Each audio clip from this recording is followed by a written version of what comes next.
And yeah, I think that's about it. Now is a good time to start asking questions, guys, and bring them on. Well, I slept some tea, so come on along, Twitch chat. Let's get questions in. Let's get them rolling. I think you're going for a top 3 priority list. Well, muted. Any chance to go over it again? Actually, that's not a bad idea. So our top 3 priorities is Winston. Okay?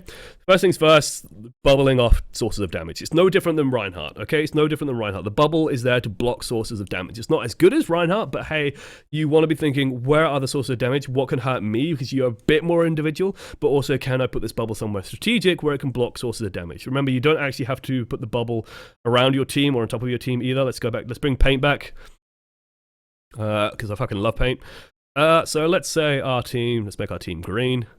Our team is rush. I wish paint had hotkeys. Our team is over here. Enemy team is over here. We're Winston, okay?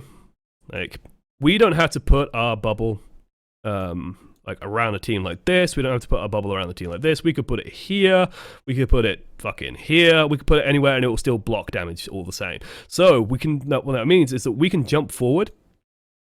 We can land here, put a bubble down, and we're still giving like very, very high amounts of value, but we're also giving ourselves an opportunity because we can do this and pull back out of it. And so we can stand behind the bubble if things start getting hairy, and by the time that they've broken the bubble, we might have jump available once again, so we can just get back out and get back to our team and stay nice and safe and do some line of sighting. Okay, so that's priority 1. Just get your bubble in a good place and do something productive with the bubble.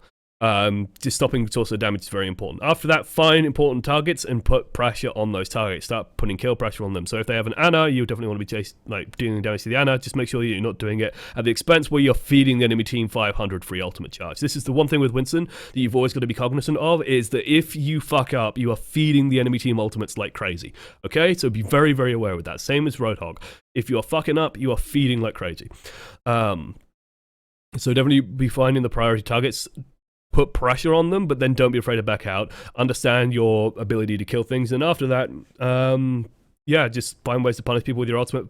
Find easy kills to knock people off ledges. Get those sick cards with environmental kills. Feels good, man. Bye, paint. There we go. Super deep. Everyone's talking about deep. Oh, for God's sake, guys. How do you decide when to use Winston or D.Va for the mobility tank?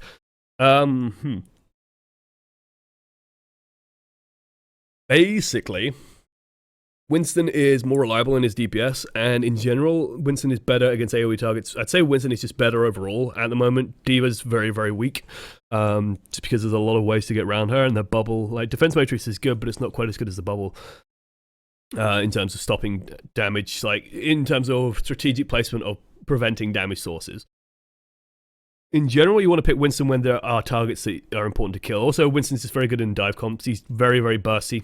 He gets in a lot harder, gets out a bit less hard, but he grinds people down better. And so if you're running a dive comp, this is where you'll mostly see Winston's being played, is stuff like, you know, the enemy team has a Zenyatta, but you don't give a shit because you're diving in and you've got a Genji and a Tracer as well. And so the Zenyatta's lasting like 0.5 seconds because you land on him, you put some pressure on him, the Genji dashes through him, the Tracer puts some bullets on him, and he's dead. And Genji's now resetting and starting to get more and more kills. And they can't support the Zenyatta because you put a bubble over him, so Ana can't heal him, for example, all that kind of stuff. How obvious is the Winston ice cream flavor? I guess it's like a chunky monkey flavor. Ooh, I'm gonna get peanut butter, probably. I think is like a good way to go. It just means it's almost always a good idea to kill supports as long as your team is mostly alive. Ah, well, yeah. I think there's a component of this question missing because taken purely out of context, yes, you want to kill enemy supports. As Winston, they are probably your highest priorities. Just be aware of like how long it's going to take you to kill them, what support is healing what support can heal what options are available to these supports. So if Ana's on her own, but she still has a biotic grenade, you probably don't want to be hit by it, so try and use the bubble tactically to make sure that she's at least not going to cover you in purple goo, because you don't want to be covered in purple goo. So try and put the bubble between yourself and Ana, for example, makes her life very difficult. She can still probably heal herself, but then you just finish her off because she's got no other way of enduring. It also stops the sleep dart shutting you down. If Mercy's healing someone, don't fucking bother, because it takes you literally like 20 seconds to kill a 200 hit point target if Mercy's healing it. Don't bother, it's just not worth it. If Lucio's healing it, then you could probably get away with still killing it. In general, you want to be focusing on supports. But again, you think opportunistically. If someone's getting low and your team's focusing it, just that consistent pressure is very, very useful. How many magical peanut butters does it say to heal Winston back up to full health? Just one. If it's magic, come on. Be reasonable. I'm assuming the rest of this is going to come in. Hey, Poppies. Is this you? Thank you. Thank you for submitting it. Good timing on submitting it as well. Red Pirates, there we go. What further changes would you make to Winston if possible? I don't think I would. I'd maybe increase the health of his dome. Winston's dome got nerfed when, like, the shield. It got nerfed when you could stack heroes. And the problem was, like, 2 Winstons jumping in and then both of them dropping the bubbles. And it's suddenly, like, 1,200 hit points. And that's not reasonable. 600 hit points is still kind of low. I would like to see it maybe get up to 800. Because even 800's, like, that's not much for certain heroes. You can blow through that pretty quickly. Do you think Winston needs a buff to his shield, health or cooldown? Yeah, like I said, health. Increase it a little bit. The change to his head hitbox is actually pretty major, though. I think it's still going to be very easy to hit, though, so I don't think it changes too much against, like, Tracer, Soldier, for example. It's going to make him much harder for fucking Widowmaker. Think about it this way. You can 2-shot Winston with Widowmaker if you get 2 headshots, but it takes 5 body shots. Well, 6 body shots, even. That's not even counting the fucking barrier. So, yeah, Winston's a big problem for Widow now. Even bigger than it was before. I have a Genji question. Do you know any good Genji combos which work after the buff? Thinking about playing Genji more now. Genji Zarya, always very good. Genji Ana, always very good as well. Dragon Blade plus Nano Boost is one of the most powerful combos in the game because you just need dash and a single slash and you'll get kills and then you'll start resetting, so you just snowball off that. It's very, very strong. Genji Winston, very, very good because Winston brings people low and then you just start getting dash and resets. Like think about it this way, Genji's damage is mostly fairly inconsistent in terms of his shurikens. Only the best Genjis can get really consistent out of that. So you want to be using those dashes to finish targets off, finish wounded targets off as consistent forms of damage while using your inconsistent damage to wear them low. If you have another consistent form of damage that can actually follow you, it fucking works wonders. And so Winston brings them low, you finish him off with a little bit of burst and a dash, and hey, presto, you're getting resets like crazy and snowballing out of control. How does dive camp with single tank as Winston work? Just getting kills very quickly, being coordinated. It's very effective. It is very effective. You can run it. The best one I saw, I think, was Method. And they were running it. Was it Method? Am I delirious? I think it was Method. Did Method even have an Overwatch team? I don't know. Pretty sure it was Method. Anyway, they were running Winston, Tracer, Genji, Widowmaker, I think it was Lucio, and Ana. That's an aggressive as balls comp, but it's so fucking cool. Because the Widowmaker lands a body shot, Winston jumps in, Genji jumps in, Tracer jumps in, Kit dead. And you focus targets like that, you blow them up, and it's so powerful. It's such a strong comp. It takes a lot of coordination to make work, it takes a lot of skill to make work, because if you start fucking up, then 1 or 2 people start dying, then you, like, all the oomph of your push just goes, and suddenly, like, people jump in and just die, and you just lose. You can't give them any time to sort of react to you or recover to you. You just got to, like, get one pick and then just go and go and go and go and go. How much HP does Winston's Barry have? 600. What are your opinions for Winston as a secondary attack for attack and defending the payload? On attack, I mean, you use Winston, like, generally, you'll see people pick Winston if they have a Genji that is troublesome, a Tracer that is troublesome. His reliable DPS is very good for dealing with that. If they have a Widowmaker that is troublesome, let's not use that finger. So if they have a Widowmaker that is troublesome, then you jump on the Widow, and literally you just think of it that way. You just jump on the Widow and just sit on the Widowmaker's face, and she can't do anything. It feels terrible for the Widowmaker, but it's one of the hardest counters in the game, and it works wonders. So go do that if they have a Widowmaker that's bothering you. Otherwise, in general, Reinhardt's just better, and then you want to have something a little bit more flexible than just having a Reinhardt barrier. Rather than having 2 heroes trying to do the same job, where you're just sitting on putting a barrier on the payload, Reinhardt can do that well enough on his own. So you might as well have a Zarya, a Roadhog, even a D.Va blocking more damage, just something else, just to add a bit more spice and variety. Any tip for climbing rank as support main? Don't feel like I can carry it anyway. I used to be in plat, but now I'm silver. Learn Ana. Ana is the best hero to carry with if you're playing support. And the reason why is you can still kind of do this where you save people making stupid mistakes. She's also just very high impact. Otherwise, just play consistently. Don't just play Lucio. If you think you are better than the rank you are at and you are playing Lucio, you are fucking up. Okay? Lucio as a pick, unless you are fucking DSP stanky or, a god tier Lucio who can get knockoffs every 3 seconds, unless you are Mort or Cruz or DSP stanky or any of these amazing Lucio high tier players, like, don't pick Lucio if you think you're out of place. Because Lucio to me is saying most people can play Lucio competently, where you're doing a decent enough job, according to their rank. But you are so low impact, aside from just being there, that, like, I think Lucio is long overdue for a rework anyway. So don't play Lucio is the one big piece of advice. Learn to play Ana. It's probably the best piece of advice until she gets nerfed more, because she's just so high impact. What about the bubble getting a buff from 600 to 1000? But I may be wrong. It could happen. It used to be in the original beta, it used to be 1000, and then it got nerfed. Don't I go bake brownies to make dinner? I'm envious. I want brownies too. What would your ideal Winston-centered team be composed of?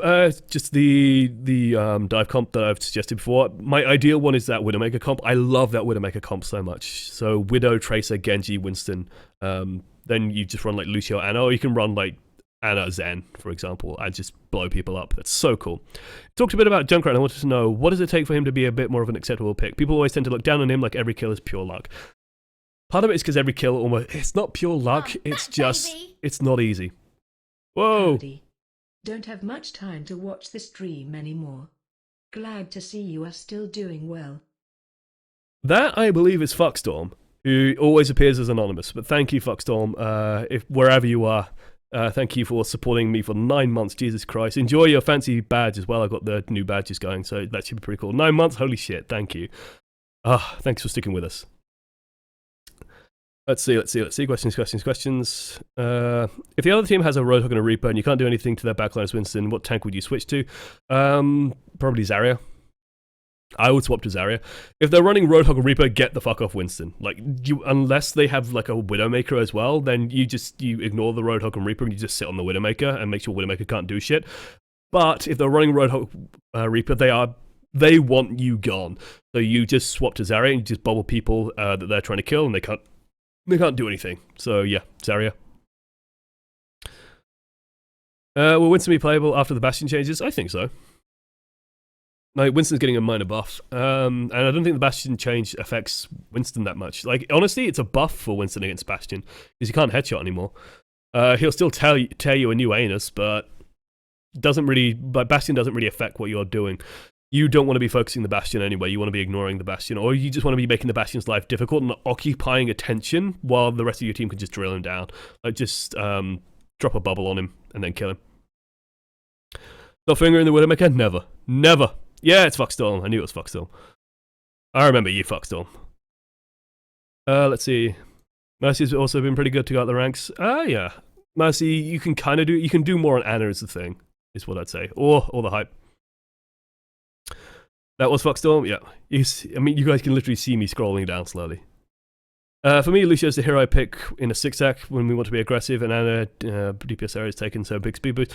In general, you want to have a Lucio, especially if you're playing a 6-stack. Depends on the map. On defense, you can get away without a Lucio. Like, on a defensive map, you can get away without the Lucio. You can run, like, Mercy Ana, honestly, is fucking hard to break.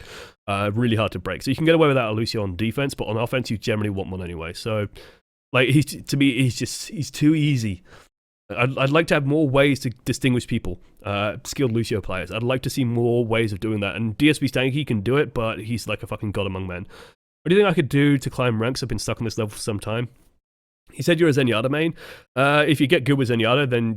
I mean, we saw the Zenyatta in this game. This guy, Devutox, he did a really good job. He was killing people left, right, and center. He was getting so much value. So Zen is honestly not a bad way of doing it. Zen's very good at, like... climbing. He's viable at pretty much every level. If you can hit shots with him, A++. Just be mindful with your engages a little bit more. There are instances where you got in and you managed to survive, and I was baffled by it, and you saw me get baffled by it. If you haven't watched the full VOD yet, then go watch it all. But you won't be able to do that at high level, so just be a bit more careful with your engages, and yeah, just keep playing as well. Just keep practicing, and it's the best way of doing it. You will improve. Like, the more you play, the better you will get. Like, there's no other way around that. That's the best way to rank up. And you not only got to get better than everyone else, but there's this concept where everyone who's playing currently should be improving. Like, every game that people play, you should be getting slightly better. Everyone is getting slightly better. You've got to get ahead of the curve somehow. The best ways of doing that is specializing in a few specific heroes, playing more, and just being very mindful and being very improvement-minded. Never find excuses. Never say, well, my whole team was shit, so therefore, You will lose games. You will lose games because of your team. All you can do is focus on your own performance, focus on improving your own performance, and go from there. What, in your opinion, is keeping Mercy as a less favoured support, and what changes will need to make her or other heroes to increase her pick rate? Simple reason, Ana has completely replaced Mercy. So what is Mercy's strengths? She gives a lot of healing, she's got a good damage amp, and her ultimate is incredibly powerful. Resurrect is really good. She's also kind of hard to kill now that she starts healing up after 1 second. What's Ana's strengths? She provides a huge amount of healing, can deal pretty good damage, has a fucking insane amount of utility, and has, again, a very, very powerful ult. Ana heals more. Ana has more utility. Damage boost is not as relevant as it used to be because tanks, were everywhere. So why damage amp? Because more damage doesn't really fix things right now. So hey, it doesn't quite bring enough.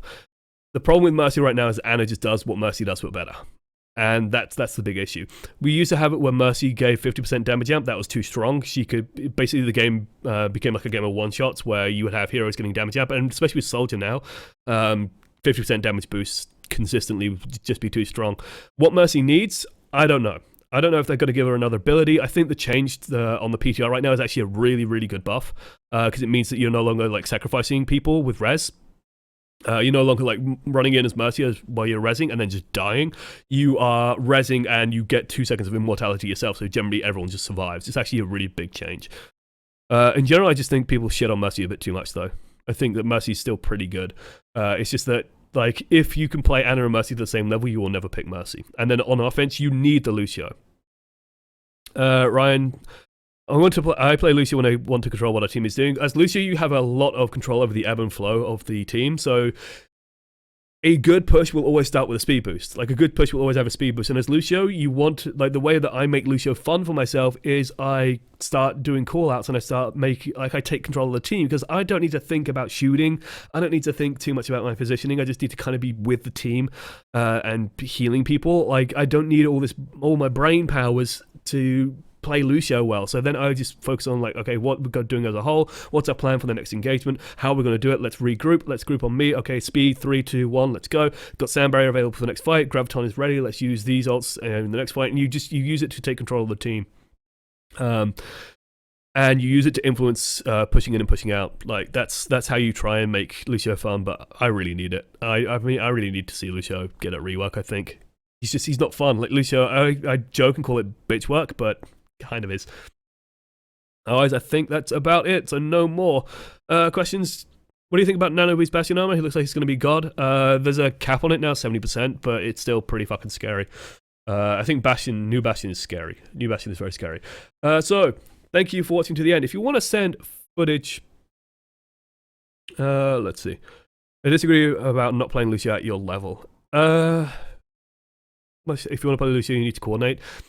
When I say, like, if you think you are above the current level you are playing at, there are better heroes to pick than Lucio if you want to climb. I think Lucio, you resign a huge amount of control to the rest of your team, and if the rest of your team is correctly placed, but you are not, and you are actually not, then playing Lucio is a bad idea. If that makes sense, hopefully that makes sense. If you are at the correct level for your play, playing Lucio is not a bad idea. It's just Lucio is very, very sort of dependent on the team. Oh yeah, that I agree with. See? I knew you were sensible. There's a soft skill ceiling. Yeah, exactly. And I think you can coordinate a bad team into a better one, but you're just giving too much control away. And especially at lower levels, people are generally bad at coordinating. So, anyway, thank you for doing the coaching as well. So if you do want to send in footage, send it into oemreviews@gmail.com. Include the hero name and the rank in the title as well, plus a description in the email and a YouTube link. Someone, like, I'm putting someone on blast because they sent me something that was, like, really promising and I wanted to have a look at it. I think it was like D.Va gameplay at some level. Sorry, I got windy pops. Oh no, it was Winston and D.Va gameplay. I wanted to do this for today. It's PS4 gameplay, 3.2K SR. Would have been good to do it. Doesn't include a YouTube link. So make sure you include the YouTube link, guys. But yeah. Let's take on an atypical non-meta console on a coordinated team. Do you want to visit that? I'm perfectly fine with it. Like, as long as there is a plan behind the team, as long as you have a victory condition in mind, it can work. Anyway, I am going to rest up. That's the end of the stream for tonight. Thank you, people on YouTube, for watching to the end. Thank you for people supporting me as well throughout the subs. Let's wrap up the YouTube VOD for now. So thank you, YouTube. Bye, YouTube. Take care. Hopefully see you next week when I'm feeling better. We'll be doing more Coaching than Many Friday and Saturday night normally. This week's been a bit different because I'm unwell. I feel terrible. So yeah, feels bad, man. Thanks for watching to the end. Toodles.